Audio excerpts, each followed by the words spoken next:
Ne manquez pas les vidéos de débat fréquemment animées, divergents ou engagés. Ça a été très clair. Adama Bictogo est très fâché. Adama Bictogo a négocié. Les présidents du groupe alimentaire là, ils ont tous des véhicules, c'est-à-dire qu'ils ont eu des véhicules flambant neufs. Sous Adama Bictogo, tous les députés ont eu des tablettes. C'est-à-dire qu'il a lutté pour. Il dit qu'il a mouillé le maillot, il vient de le dire. Adama Bictogo s'est investi pleinement, même si, d'abord nos informations, le président n'était pas trop content. Après la convocation de Bleu Nuit, parce qu'il fallait respecter la séparation des pouvoirs. La police a convoqué, il fallait laisser faire. Mais le président du groupe parlementaire PDC allait plaider auprès d'Adama Bictogo pour le cas de Brendoumi. Il s'est investi. Et puis il y a une affaire de concert. Les députés PPACI, les députés PDCI, ils viennent faire communiquer pour dire non. Ils n'ont jamais profité. Bictogo dit je les noms à elle les billets. Vous avez profité de cette convention depuis 2022. Et que moi, je suis choqué que vous venez vous asseoir, vous vous désolidarisez comme si vous n'avez rien à voir dedans. Or, vous profitez de ça. Vos voyages, tout et tout, vous profitez. Les frais d'hôtel, les réductions, vous profitez. Et il n'est pas d'accord avec ça. Il n'était pas content. Vous voyez la mauvaise foi de l'opposition. Vous voyez la mauvaise foi des députés. Mais ils ont chargé cette affaire de conseil. Des malhonnêtes. Ils veulent sont dans la manipulation. Le PPAC va jusqu'à même convoquer conférence de presse pour parler de ça. Oh, vous profitez de l'accord. Vous avez vu Bictogo, quand il a fini de parler, ça applaudissait. Les députés profitent de ça. Les députés là, ils se sont cachés. Ils ont négocié l'augmentation des salaires. Les salaires passaient de 1,8 million à 3 millions de francs CFA. On peut en parler. On peut en parler. Aujourd'hui là, les députés chaque année, ils ont 10 millions comme frais de voyage. L'ancien patron de Lucas, comment il s'appelle, Assalé Tchemoko, lui dit non, lui son argent là, lui prend pas pour voyager, mais il prend ça pour aller donner ça aux démunis. C'est un détournement de fonds. C'est pas pour ça qu'on a décaissé. Pourquoi il ne dit pas que les 1,200 qu'on a mis son salaire là, les 1,200 là, je prends ça, je vais m'occuper. Ça fait quoi? Ça fait plus de 10 millions par an. Pourquoi il ne prend pas ça? Mais c'est l'argent de voyage là. Lui prend pour aller donner ça aux jeunes. Bon, c'est pas mauvais, mais c'est ton argent là, ça passe. Les opposants sont méchants. Bon, concernant le sujet, moi j'attendais ce sujet là. Tu sais, Miel, il faut qu'on dise le vrai nom des opposants de Côte d'Ivoire. Voilà, s'ils ne veulent pas faire la politique, on va les aider à aller faire champ de manioc. Parce que c'est des plaisantins. Voilà. C'est des gros chats. L'opposition ivoirienne là, c'est des gros chats. J'ai vu un meeting de Traoré Soumaïla Brendoumi. À Gagnoa, il y avait maximum 17 personnes. Moi, je les ai comptés, ils étaient 17. Donc, c'est une opposition flafla. C'est une opposition qui est perdue. C'est une opposition qui cherche ses repères. Qui est traumatisée par le pouvoir RADP. En réalité, c'est ça, ils sont traumatisés. Oh, c'est qui ça? Véridique. Véridique ton micro. Non, la main, c'est la main quoi, la main? La main, ferme ton micro, oh, merde. Voilà, donc je disais, le président de l'Assemblée nationale a raison d'être fâché. Il a raison d'être en colère même. Mais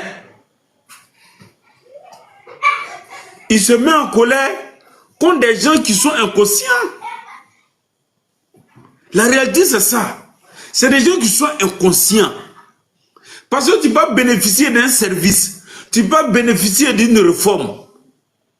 Et puis parce que il faut chercher la petite bête contre le pouvoir, alors chercher à aller se désolidariser de cet accord-là. Mais est-ce que ça c'est sérieux? Est-ce que ça c'est honnête? Est-ce que ça c'est responsable de leur part? Nous disons non. Ils n'ont jamais été responsables. Quand tu les écoutes même là, vraiment, à la limite, tu te demandes, mais ils sont allés à l'école, ça a servi à quoi finalement? Ils sont incongrus, ils sont incohérents à tous les niveaux.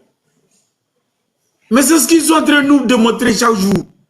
Et comme je le dis chaque fois, je le dis, et au risque de me répéter, cette opposition-là, si elle ne prend pas garde là, les prochaines élections là, que ce soit la présidentielle ou que ce soit législative ou que ce soit au régional ou, si elle ne prend pas garde là, même 5% de l'électorat ivoirien là, ils ne vont pas récolter. Toute l'opposition réunie. Ils ne vont pas récolter. Les Ivoiriens sont dessus de chaque jour que Dieu fait. Les Ivoiriens les ont vomis. Parce qu'en réalité, ils n'ont rien dans la tête. Ils ne pensent qu'à leur petite pensée. Ils ne pensent qu'à leur petit intérêt personnel. Comment se remplir leur ventre et ceux de leur famille. C'est tout ce qui les intéresse. Sinon, ce que le président de l'Assemblée nationale a expliqué là, c'est aussi simple que ça. Depuis 2022, vous bénéficiez d'un certain nombre de services grâce à un partenariat que vous avez été associé parce que vous faites partie du bureau de l'Assemblée nationale. Et pour faire votre propagande, vous venez faire des communiqués à la con pour dire que vous vous désolidarisez de ce partenariat-là. Alors que vous en avez bénéficié. Mais pourquoi être malhonnête jusqu'à ce point? Pourquoi mentir au peuple pour se faire plaire? Pour se faire aimer?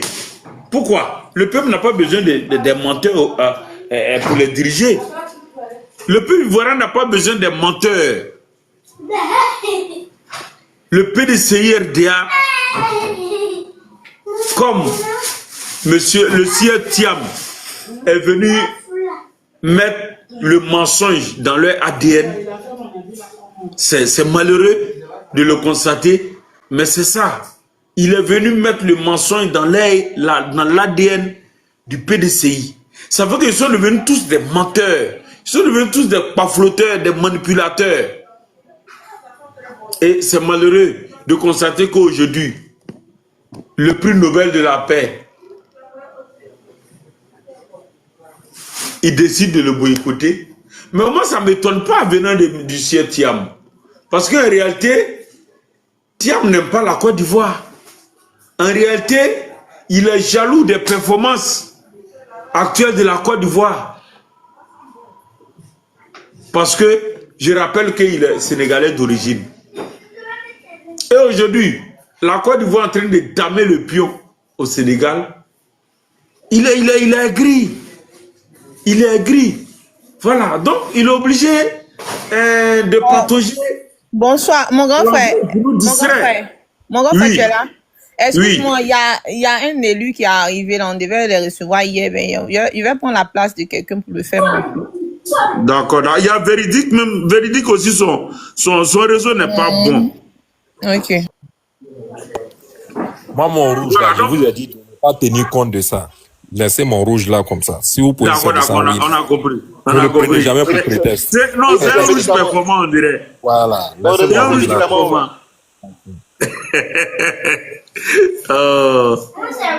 D'accord. Bon, comme l'honorable est là, je pense qu'on va lui laisser la parole en même temps. Ouais. On va le laisser languir trop longtemps. Merci. Bonsoir, honorable. J'espère que tu vas très bien. Oui, bonsoir la famille. Excuse-nous pour hier, on avait des choses à régler là. Non, j'ai suivi un peu le débat d'hier. Et puis aussi, c'est passionnant d'écouter. Ça nous permet aussi de voir ce qui se passe au niveau des plateformes. Voilà, ça nous plaît. En tout cas, merci beaucoup. Je remercie l'ensemble des panélistes. Je remercie aussi tous ceux qui sont abonnés à votre page. Voilà, bon. Aujourd'hui, il y a le président d'une institution qui a parlé, surtout le président de l'Assemblée nationale, qui n'a pas tourné autour du pot et puis qui a dit réellement quels sont les avantages des élus. Ils n'ont pas dit des élus RDR et RHDP. Voilà, c'est l'ensemble des élus. Donc, tout le monde aujourd'hui a compris. Mais comme on sait que l'opposition, quelle que soit la vérité qu'elle attend, elle essaie de chercher autre chose pour amener sur la place publique. Donc, je voulais me remercier votre page qui s'est battue pendant près de, je peux dire depuis le vendredi. Si je ne me trompe pas, on a fait la cérémonie le jeudi. Faut dire depuis avant-hier, vous êtes battu pour défendre la présidente du Sénat. Et aujourd'hui, le président de l'Assemblée nationale est venu donner un éclairci à cette convention. Voilà, donc c'est ce que je voulais ajouter. Et puis, dire merci à votre panel, en tout cas, qui m'a donné la latitude pendant 2 heures du temps pour expliquer réellement, voilà, les avantages des élus et aussi expliquer que cette convention n'était pas une obligation. Et le président de l'Assemblée nationale l'a redit encore, voilà, la convention, c'est pas une obligation. Et quand il a expliqué que les députés en ont bénéficié, c'est pour rappeler à tout un chacun que dans chaque mission que l'Assemblée nationale fait hors du pays, il y a toujours un élu ou deux élus de l'opposition qui fait partie de ce voyage. Moi, j'étais à l'Union interparlementaire, il y avait des élus de l'opposition. Il y a l'Union des députés panafricains, ça veut dire africains. Il y a des élus de l'opposition. Il y a les députés, l'Union des députés de la CEDEAO. Il y a l'opposition qui fait partie. Donc, l'Assemblée nationale ou le Sénat peut jamais faire une sortie sans prendre un député de l'opposition pour aller dans une mission. Chaque mission à l'international, il y a toujours un député de l'opposition. Donc, comme le président a parlé, on va voir ce qu'ils vont dire demain encore. Voilà. S'ils ne sont pas venus sur Air Côte d'Ivoire, parce qu'ils ont parlé, maintenant ils vont venir dire que non, pourquoi ne pas attendre Air Côte d'Ivoire? Bon, on attend le nouveau scoop. Voilà. Donc, merci. Je reste disponible sur la plateforme. S'il y a des échanges, des débats, on va débattre là-dessus. Ok, voilà. D'accord, merci. D'accord. Si tu es là, je vais te présenter un élu. Est-ce que si est là? Est-ce que j'ai des amis qui devaient nous rejoindre? Ouais, ils vont venir tout à l'heure, je pense, monsieur le maire. Oui, non, moi je suis open.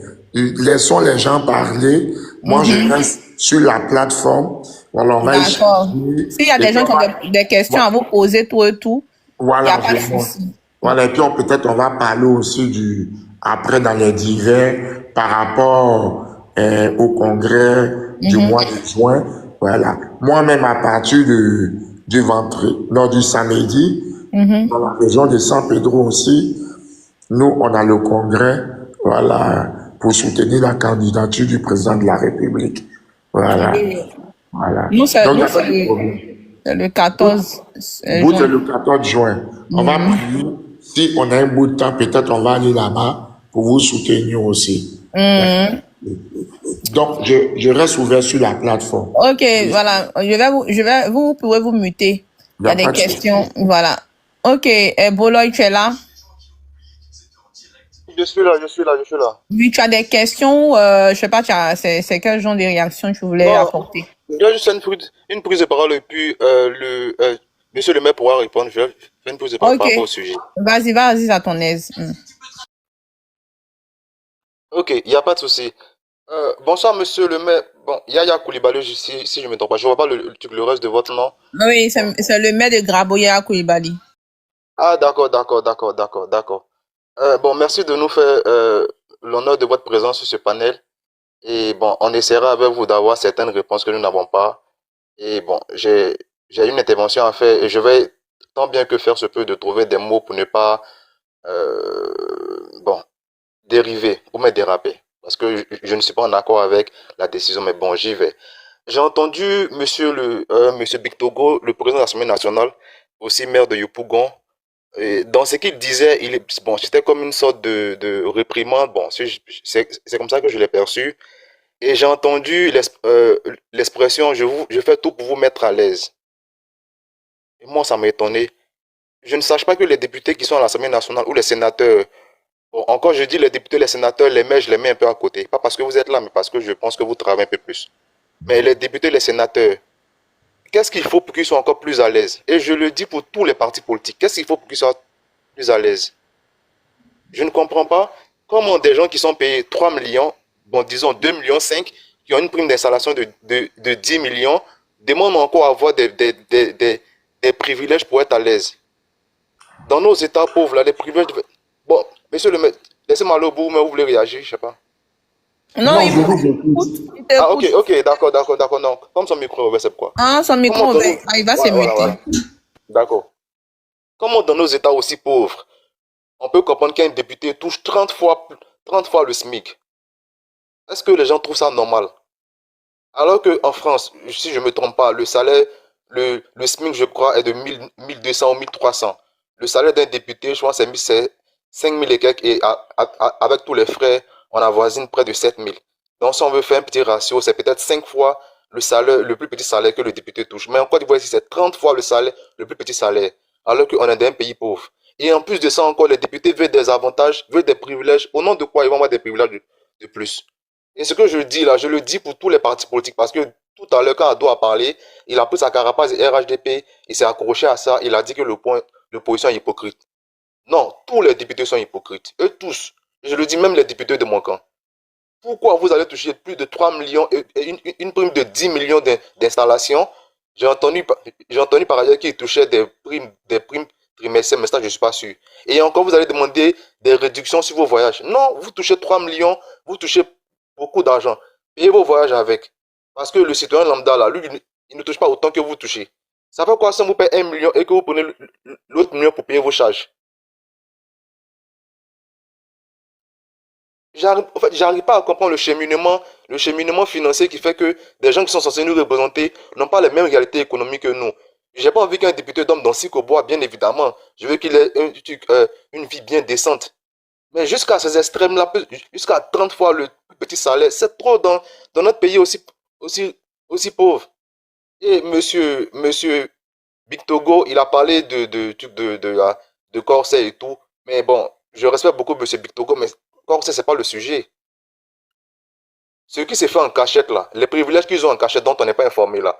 Si on n'est pas informé, on va pas s'offusquer. On s'offusque parce que on est informé que des gens qu'on paie à des salaires mirobolants s'octroient encore des privilèges. Et encore plus, j'ai cru comprendre que dans la convention, il n'est pas explicitement mentionné qu'il y a les soins à l'hôpital américain qui devaient être administrés aux élus. Donc, la ministre ou la présidente du Sénat ou celui qui a écrit son discours a fait une bourde. Et c'est encore plus ça qui a énervé les gens. Je pense que si ça s'arrêtait seulement à corset, on aurait dit encore des privilèges pour eux, grogner et passer. Mais c'est le fait de savoir que ils avaient la possibilité de même faire un check-up à l'hôpital américain qui a frustré beaucoup de personnes, qui a eu un sentiment de mépris à l'endroit de beaucoup de personnes. Les gens se sont dit, donc eux encore, ils vont se soigner là-bas, alors que nous, on ne peut pas. Donc, à minima, c'est une bourde. Je vais chuter par là. À minima, c'est une bourde de Mme Kandia Kamara, présidente du Sénat. Et le deuxième point, c'est que ces députés-là, ces sénateurs-là, ces élus, encore une fois, j'écarte les maires, ils ont trop de privilèges. Et si ça ne dépendait que de moi, on allait diminuer les salaires parce que je ne vois pas ce qu'ils font pour mériter 3 millions de notre État. C'est assez trop, on les paye grassement, je pense, pour ne pas faire grand-chose. Si quelqu'un a un projet de loi qu'un député avait sorti ici durant ces deux années qui ont passé là, qu'il me le soumette, je suis bien heureux de les découvrir. Merci beaucoup. Ok, monsieur le maire Yaya, vous expliquez que vous êtes là, honorable. Non, mais moi-même, je suis étonné. Oh Dieu. Bon, en tout cas, merci beaucoup. Ah, c'est son opinion. Mais j'espère que, avant de dire que la Côte d'Ivoire est un pays pauvre, bon, il fait partie des pays pauvres. Moi, je prends le cas, j'ai été député pendant 10 ans, député de Grabo, de la commune de Grabo et de la sous-préfecture de Grabo, plus la sous-préfecture de Djurutu. La commune de Grabo, plus la sous-préfecture de Djiritou fait 150 000 habitants. Et je suis à 600 km d'Abidjan, où se trouve le siège du Parlement. Donc, quand quelqu'un me dit, les députés touchent, moi je te dis en même temps le vrai salaire du député, quand j'étais à l'Assemblée nationale, j'ai touché 3 200 000 francs parce que j'étais marié. Plus, j'étais secrétaire adjoint de la commission environnementale. Voilà, donc quand tu es secrétaire, quand tu es dans secrétaire d'une commission, tu as un petit rajout. Donc, c'est pour dire aux frères que avec 3 200 000 francs le mois, j'étais toujours à découvert. Mais comme je suis dans l'activité agricole, souvent, je prenais sur moi-même pour pouvoir aider la population. Quand il parle de la France, en France, le député ne prend pas son salaire pour participer à un funérail. En France, le député ne donne pas quelque chose dans un baptême. En France, le député ne fait pas du social. Mais en Côte d'Ivoire, le député, il fait du social. Quand il y a quelqu'un qui a un souci dans ta commune ou dans une sous-préfecture où il n'y a pas de maire, quand il y a des cérémonies comme les fêtes des maires, je ne sais pas quoi dire, en tout cas, ils envoient un courrier au député. Donc quand il me parle de 3 millions, qui est beaucoup, mais il faut qu'il demande le salaire des députés de la sous-région. Un député au Sénégal a plus d'avantages qu'un député en Côte d'Ivoire. Un député au Sénégal, il touche plus que 3 millions. Plus il a un cabinet, il a un chauffeur, il a une secrétaire. Il faut regarder au Sénégal. Ici en Côte d'Ivoire, un député, tu reçois un véhicule qui est en non-taxe hors douane. Quand il parle de la France, mais en France, un député, s'il ne me trompe pas, même au niveau, est-ce qu'il n'a pas une prime pour ses vêtements, s'il ne me trompe pas? Mais en Côte d'Ivoire, on bénéficie de quoi? Les tests sont écrits depuis combien d'années pour dire non, quand tu es un député, tout ce qui est un service de l'État, ça veut dire les hôtels, le transport, tu bénéficies de ça à 50%. Mais on n'a jamais bénéficié. On n'a jamais bénéficié. Donc, quand le frère il dit que le salaire, qu'est-ce qu'un député fait? Moi, je peux te parler, quand j'étais député, il y a la députée de Koumansi, Adjaratou, celle qui a envoyé le projet de loi si les dames qui travaillent, je veux dire les servantes, celle qui a envoyé le projet de loi comment améliorer les conditions de vie des servantes. Donc, il y a des fois, il faut aller sur Internet pour voir dans la sous-région quels sont les avantages des députés ivoiriens et les autres députés de la sous-région. Ici, même quand nous-mêmes on voyage en classe éco. Ok, nos amis, même des députés, même autour de nous, même le Niger, et ils voyagent en business class. Le Nigeria, même, c'est encore pire. Donc, sincèrement, respectez aussi vos élus que nous sommes. Respectez les élus que nous sommes. Ne pensez pas, 3 millions, c'est quoi? Comme je le disais la dernière fois. 3 millions, s'il y a deux ou trois funérailles, les 3 millions sont finis.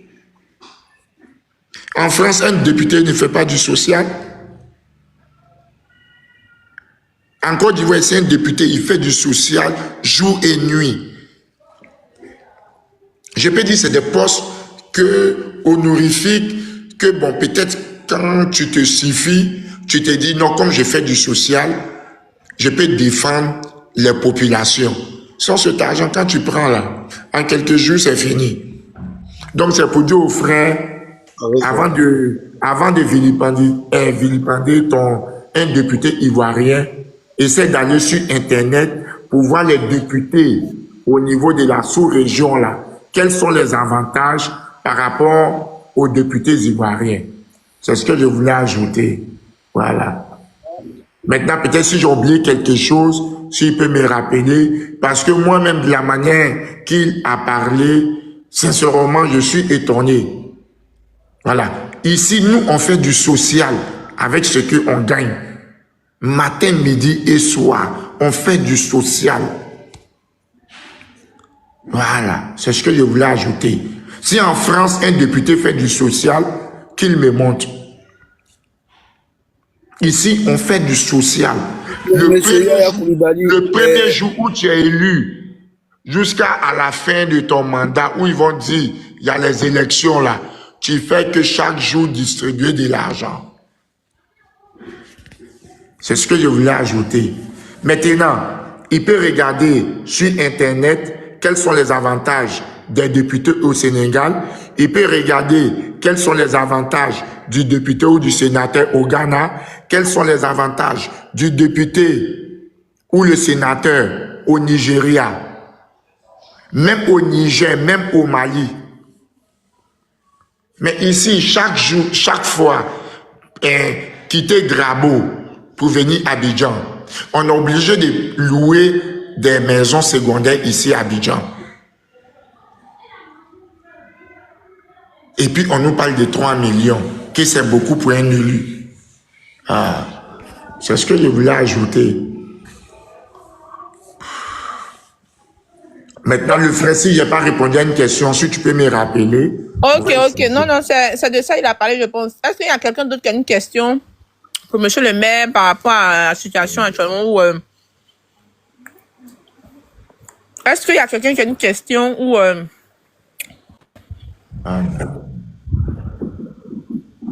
Boloy. Monsieur Boloy qui a une motion pour Ouais, il veut motion encore. Ouais, il a une question en fait. Non, mais c'est lui qui t'entend parler. Vas-y, Boloy. D'accord. Excusez-moi. Bon, monsieur le maire, merci pour votre réponse. Et dans votre prise de parole, vous avez dit qu'il faut respecter les élus. Je vous respecte. Si dans la prise de parole, vous avez identifié... Non, c'est l'ensemble des élus ivoiriens, parce que quand vous dénigrez vous-même vos élus comme des gens qui sont comme des mendiants, mais c'est un peu gênant. Autour de nous, les gens se moquent parce qu'on n'a rien. On n'a aucun avantage. Aucun. Avant de dire qu'un député ivoirien ne fait rien. Mais tu sais qu'il y a des fois, nous sommes très fiers. Quand nous partons à des réunions, les gens sont fiers de notre pays. Parce que les députés, c'est eux qui, en réalité, ils font du contrôle gouvernemental. Mais en même temps, là, quand on sait que le programme de celui qui est là, si on peut l'accompagner, on l'accompagne. On ne l'accompagne pas aveuglément. Les gens pensent que quand on est à l'Assemblée nationale, c'est de voter les lois comme on appelle ça comment même une boîte à lettres. Non. Et si nous, on n'est plus député demain, tu votes une loi aujourd'hui contre le citoyen lambda qui n'est pas élu, mais est-ce que toi, tu vas rester éternellement député? C'est ça le problème. Voilà, donc, Bolo, ici, tu peux parler. Merci, monsieur le maire. Merci beaucoup, merci beaucoup. Donc, je réitère, si vous avez perçu des propos irrespectueux, je m'en excuse, ce n'était pas mon intention. Donc, voilà. Dans votre prise de parole, vous avez dit que vous posez des actions sociales. En fait, je veux centrer mon analyse principalement sur les députés et les sénateurs, parce que je sais que les maires, comme on le dit, c'est des agents du développement. Donc, je veux un peu les mettre à l'écart. Mais comme vous dites que vous avez été député pendant 10 ans, donc votre expérience peut servir à répondre à ma préoccupation. Oui. Donc, vous avez dit que les députés font du social. Okay. C'est une réalité sociétale dans notre pays. Mais est-ce que dans les prérogatives du député, il est dit qu'il doit faire du social avec son salaire? Est-ce que le député, il est amené à faire des dons, à partager de l'argent? Je peux me tromper, hein? Non, mais le social, c'est... S'il te plaît, je vais te répondre directement. Hein. En réalité, là, c'est pas notre prérogative. Mais dans notre société, là, notre culture fait que lui qui est le député, il est plus accessible que le maire. Dans notre société aujourd'hui, là, lui que les gens peuvent vite toucher, c'est le député. Parce que autour du député, il n'y a pas de protocole. Mais le maire lui-même, là, c'est une partie du budget de l'État qui est là. Et une grande partie du budget qu'on a, on nous dit de faire du social. Mais le député, en réalité, c'est 3 millions qu'il gagne. En réalité, il ne doit pas faire du social. Mais notre société africaine nous permet de faire du social. Tu ne vas pas venir voir quelqu'un qui va t'envoyer une ordonnance pour dire, ah, monsieur le député, voici, je suis malade. Ou bien j'ai fait un accident. J'arrive pas à payer mes soins. Et puis tu vas fermer les yeux là-dessus. Non. C'est ce qui fait qu'on nous dit toujours, quand on part en campagne, on n'a pas le droit pour dire que non, si on me vote, il y a un mètre du bitume. Mais moi, quand je faisais ma campagne, en tant que député, parce que je suis du parti au pouvoir, j'ai dit aux gens, votez-moi. Du fait que je suis du parti au pouvoir, je vais me battre auprès du pouvoir en place par rapport au programme que le président a décidé de faire dans notre région. Ce qui revient à Grabo, je vais me battre pour qu'on puisse faire dans ma localité Grabo. Mais on ne peut pas avoir quelque chose et puis quelqu'un vient chez toi pour dire, monsieur le député, il y a tel souci, ou il y a des funérailles. Tu vas dire, tu ne participes pas. Non, notre société ne nous permet pas. C'est ce que je voulais ajouter. En France, ça, ils ont les cultures. Et chacun sait aussi qu'en France, tu ne peux pas aller voir un député pour lui dire, j'ai tel souci. C'est impossible. Peut-être il peut décider pour dire, bon, je prends une partie de mes émoluments pour donner à une ONG. Mais ici, c'est pas ça. Chaque jour, on est en contact avec les populations. C'est ça le problème. Voilà. Donc, Boloy, s'il y a quelque chose, tu peux poser des questions. Non.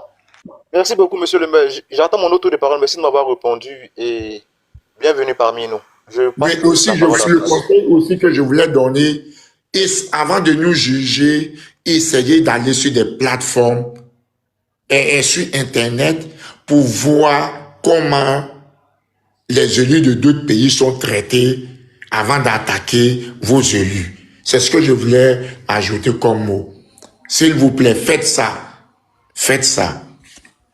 Ok, d'accord, merci, monsieur le maire. Ahmed, tu as une question à poser ou tu as aussi une prise de parole à faire après, pose des questions ou pas? Ahmed, tu es là? Une prise de parole, peut-être. Ok, vas-y, on t'écoute alors. Voilà, ok, moi je viens d'écouter le député, je pense que je suis totalement d'accord avec... C'est le maire de Grabo. Oui, mais on peut toujours m'appeler honorable, c'est un titre à vie. Ok, d'accord, honorable. Je suis totalement d'accord avec son argumentaire. Moi je pense que les députés quand même, c'est les représentants du peuple après la présidence, c'est-à-dire que le président puis le vice-président. Je pense que ce sont les députés qui viennent véritablement en troisième position. C'est les représentants du peuple, ce sont eux qui sont vraiment les oreilles et la bouche du peuple auprès de l'exécutif. Donc, pour un État sérieux, moi je pense que, bon, il a dit, hein, moi j'ai l'exemple des députés du Sénégal ils ont plus d'avantages même que les députés en Côte d'Ivoire ici, parce que les députés du Sénégal, quand je vois les avantages qu'ils ont par rapport aux députés en Côte d'Ivoire ici, après, vous pouvez aller vérifier, hein, c'est des choses qui sont aujourd'hui vérifiables. Donc moi je pense que ce qui est fait pour les députés, ces privilèges-là, parce que j'entends les gens de l'opposition s'offusquer du fait que on donne certains avantages, certains privilèges aux officiels d'un pays. Mais pour moi, c'est de la manipulation parce que c'est comme ça que fonctionne le monde. À chaque fonction est rattachée des privilèges. Même dans une entreprise, le directeur d'entreprise n'a pas les mêmes privilèges que l'ouvrier dans l'entreprise, même dans le privé. Donc chaque fonction est rattachée, il y a des privilèges qui sont rattachés à chaque fonction. Aujourd'hui, même les anciens présidents, il y a des privilèges qui sont rattachés à leur statut d'ancien président. Mais quand le président reçoit ces privilèges-là, il s'en offusque pas. Mais quand des officiels, puis ces officiels-là, c'est pas seulement du parti au pouvoir, quand on dit les députés, il y a dessus les députés de l'opposition et autres qui bénéficient de tous ces privilèges-là.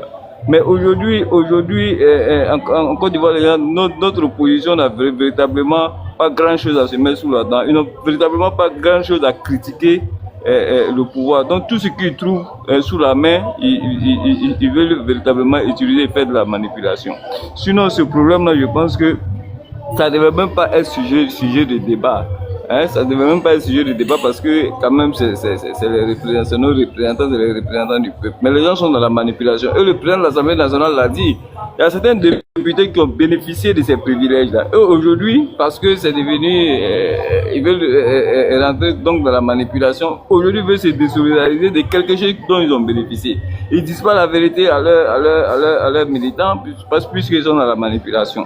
Donc moi je pense qu'il faut davantage, et le président de l'Assemblée nationale fera en sorte davantage que les députés ivoiriens aient encore plus de privilèges. Parce que voilà, c'est normal, c'est les représentants du peuple. Mais si le représentant, même celui qui doit aller défendre le peuple, lui-même a des soucis financiers, bien des soucis, comment est-ce qu'il doit défendre le peuple? Si lui-même est préoccupé par des problèmes financiers, comment est-ce qu'il pourra aller donc défendre le peuple? Donc moi je pense que c'est un faux débat que les gens sont en train de faire et ils le savent, et je pense que cette intervention du président de l'Assemblée nationale véritablement va tuer ce débat-là, parce que voici des gens qui ont profité de cela et qui viennent aujourd'hui faire une conférence de presse pour dire non, ils se reconnaissent pas. Mais c'est de la mauvaise foi, quand la politique arrive à ce niveau.